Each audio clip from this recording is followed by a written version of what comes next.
기본적으로 이제 30대, 40대가 주축을 이루고 있는 지역이기 때문에 특히 또 30대, 40대는 굉장히 교육과 문화 수준이 높은 분들이 많으세요. 네. 그래서 기성 정치에 대한 아주 반감이 대단하다 하는 걸 느낍니다. 그러니까 영통에서 태어나고 영통에서 제가 자라지는 않았습니다. 근데 영통과 가장 유사하고 어떻게 보면 영통보다 약 한 10년 정도의 시차를 두고 먼저 생겼던 그 신도시 분당에서 제가 그 지역구 활동을 3번 했기 때문에 영통이 안고 있는 문제, 그 문제에 대해서는 제가 아마 가장 먼저 경험한 사람입니다. 가장 먼저 경험한 사람. 예. 그래서 그런 점에 대해서 그 영통의 문제 해결에 대해서는 제가 어느 누구보다도 경험이 있고 잘할 수 있다 그런 생각이 들었고, 뭐 지역 연고를 그때 따지면 영통 땅의 상당 부분은 용인인데 우리 할아버지가 용인에서 태어나셨고 저는 판교에서 태어났어요. 그래서 경기도에 여기가 종갓집이기 때문에 뭐 수원은 너무나 자주 오고 영통은 내가 골목골목도 다 알 정도로 지역은 익숙합니다. 약간 주소가 없을 뿐이지. 우선 그 기성정치에 대한 혐오감이 높다. 그 기성정치에 대한 그 반감이 분출 대상이 그동안에는 그 새누리당이었다, 여당이었다, 정부 여당이었다 이렇게 봅니다. 네. 근데 이 영통의 이 주민들의 또 한 특징은 교육과 문화 수준이 높기 때문에 무조건적으로 후보를 지지하는 게 아니라 후보가 무엇을 할 것인지, 그리고 후보가 과연 그 약속한 것을 지킬 이런 그 실력과 배경을 가지고 있는지, 그러니까 실력에는 역량과 배경을 가지고 있는지, 그게 이제 흔히 얘기해서 그 허언이 아닌지에 대해서 아주 꼼꼼히 따지는 유권자로, 저는 정치를 그렇게 공학적으로 하는 사람이 아닙니다. 저는 정치공학을 좀 싫어하는 사람. 그리고 정치는 그야말로 진심 그리고 정성을 가지고 유권자들하고 소통하고 유권자의 눈높이에서 그 문제를 정말 함께 고통 겪고 함께 해결하고 함께 그 문제에 대해서 고민하는, 어떤 유권자들이 가지고 있는 문제를 함께 고민하고 함께 고통 겪고 함께 해결하는 이런 것이 정치의 본령이었죠. 그래서 제가 저 처음 정치에 나올 때부터 저는 생활 서비스 정치를 한다 하는 게 저는 일종의 임태희 정치의 특징입니다. 생활 서비스 정치가. 분당에서도 그렇고 지금도 그런 기조를 가지고 있습니다. 저는 정치는 왕도가 없다고 생각해요. 선거 기법이나 정치 공학이나 이런 걸로 유권자를 한 번은 속인다기보다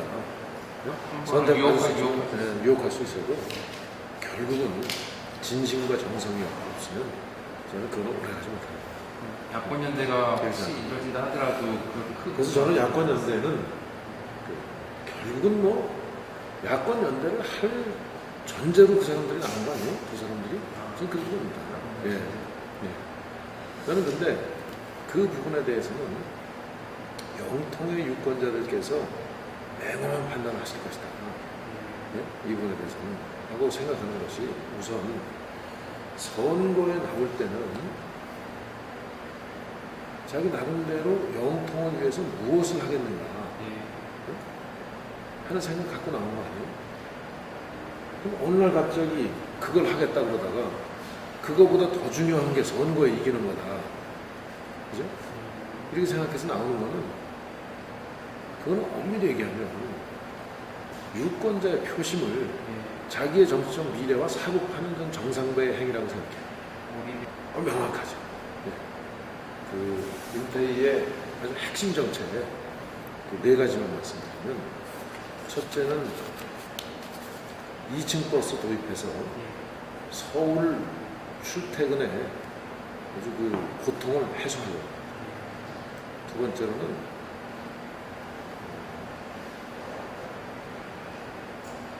도청 이전 문제는 당초 약속한 대로 신속 이행토록 하고, 도청 관계이전 문제는 신속 이행토록 당초 약속대로. 세 번째로는 이 영통 지역의 학부모들이 보다 더 좋은, 그러니까 보내고 싶은 학교를 원하고 있습니다. 그래서 그 세계 수준의 명품 고등학교를 유치합니다. 그 문제는 삼성과 논의해서 세계 1류 기업인 삼성과 논의해서 세계 1류 삼성과 논의해서 세계 최고 수준의 명품 고등학교를 유치합니다. 근데 광교에 절대 부족한 초등학교, 중학교를 빠른 시일 내에 신설하고, 이거는 시간을 다투는 거예요. 네 가지는. 그래서 우선 이번이 재보선이고 임기가 지금 2년도 안 되기 때문에 가장 시급한 현안 가진 네 가지를 저는 핵심 정책을 생각하고 있습니다. 근데 네 가지나 되면은 2년이라는 임기 안에 해결하시면 힘드실 것 같은데, 꼭 반드시 가장 중요한 현안이라고 하나 꼽으시는 건 어떤 게 있으실까요? 네 가지를 못할 게 없고, 네 가지가 완성된다는 게 아니죠. 시작을 네 가지를 시작해서 적어도 그것이 이거는 되는 거구나 하고 주민들께 느끼실 정도의 가시적 성과가 날 때까지 해야죠. 지금 경기도 같은 경우 출퇴근 지금 입석 금지 때문에 약간 지금 교통 난 같은 경우 지금 후보님께서 2층 버스를 내셨습니다. 근데 2층 버스가 과연 경제적으로 효과가 있을까 하는 약간 우려의 목소리도 있습니다. 2층 버스가 구조 자체가 크고 또 약간 좀 뭐랄까 우리나라의 기준이 없던 거기 때문에 고쳐야 하는 게 많지 않나 그런 우려들이 있는데, 제가 그 정부에서 20년 일하고 당에서 정책을 하고 장관과 실장을 한 사람이 그런 정책을 그렇게 아마추어적으로 내겠습니다. 그죠? 다 검증해서 내죠.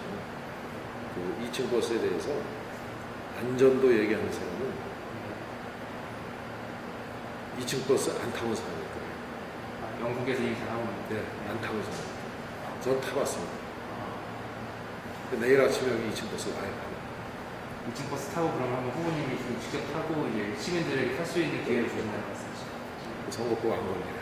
안 걸리면? 네. 그래서 여기 이제 2층 버스가 있고, 그다음 2층 버스에 대해서 뭐 돈이 비싸고 경제적으로 못 타는 사람은 2층 버스가 얼마나 경제적인 건지 따져보지 않은 사람의 지적입니다. 기업의 입장에서는 차를 좋은 거 사고 물건을 비싼 거 사는 거가 문제 아니라 그걸 운영하는 사람이 문제예요. 더 문제, 운영비가 문제예요. 근데 이거는 수송 능력은 2배인데 사람 한 사람이 운전하는 거예요. 버스 2대 만드는 것보다 훨씬 더 나은 겁니다.